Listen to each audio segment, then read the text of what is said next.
Pagsilip ko sa bintana, nakita ko si Papa.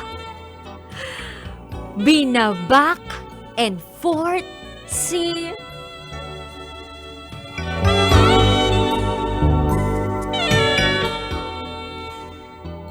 Hi, DJ Rocky. Share ko lang itong pangyayari sa buhay ko na hindi ko makakalimutan.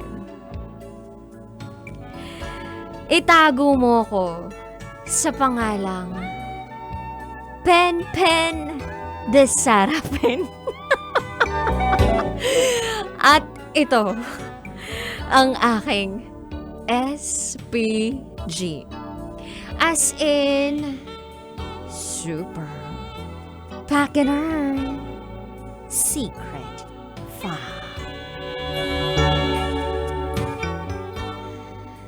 Nangyari to ng year 2019.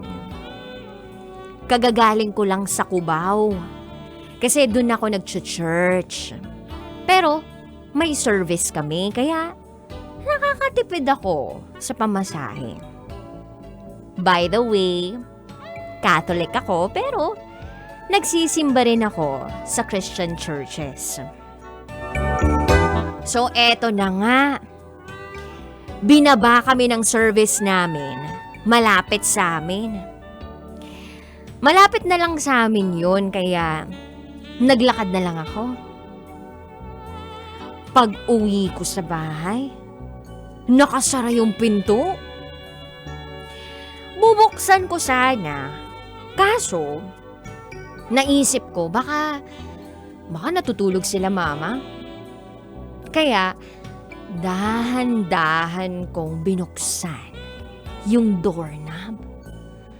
Kaso nakalak. Hinanap ko yung susi. Kaya lang, wala. Inisip ko, siguro umalis sila mama at nadala nila yung susi.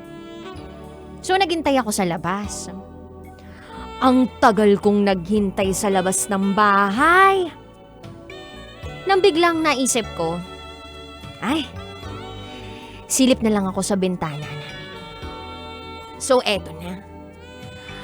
Pagsilip ko sa bintana, hindi ko alam kung anong magiging reaksyon ko. Nakita ko si Papa, binaback and forth si Mama. Ang ginawa ko, dahan-dahan akong lumayo sa bintana at hindi na lang nag-ingay. Nailagay ko ang dalawa kong kamay sa aking bibig at nagdasal ako sa Panginoon. Napatawarin niya ako. Hindi ko naman kasi ine-expect na makikita ko yun. Then ilang minuto lang ang lumipas. Bumukas na ang pinto at nagpanggap ako na kunwari wala akong nakita. Lesson learned.